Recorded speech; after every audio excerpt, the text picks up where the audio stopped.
النهاردة هنكلمكم عن معرفة أكواد الغسالة. دي أهم حاجة في الغسالة، هي الديجيتال أم كارتة. أول حاجة نظبطها عشان نشوفها هتدينا أنهي كود بالظبط. بعد كده هنقولكم نعرف الكود ده ازاي واسمه إيه بيتحكم فيه أصلا. دلوقتي هندخل وهنقولكم ثانية واحدة بس. بعد كده بعد نستنى ثانية بس قبل ما تشتغل. الغسالة دي LG بكارتة فيها مجفف فيها الكلام ده كله. بعد كده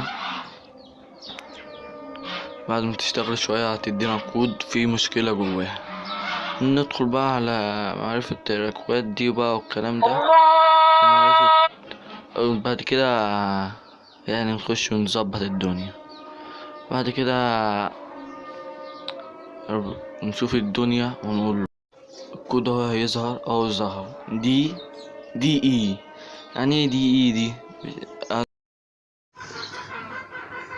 بص دلوقتي احنا نزلنا دلوقتي على التليفون بتاعي، واول حاجه نخش على البرنامج لازم تنزله. هسيبلك الرابط تحت الفيديو في الوصف. اسمه دليل اخطاء غسالة.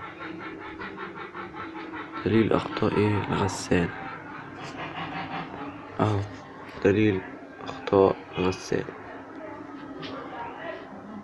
تخش عليه وتخش على الفلتر فوق وتختار نوع الغسالة بتاعتك LG زانوسي الكلام ده كله. تخش عليه هنا قالنا دي اي. ليه المشكلة بتاعتنا دي ايه؟ هو ده الباب غير، بيقولك الباب غير محكم للإغلاق، يعني الباب فيه مشكلة. بس لا تنسوا الاشتراك في القناة وتفعلوا زر الجرس عشان يوصلكوا كل جديد. السلام عليكم ورحمة الله وبركاته.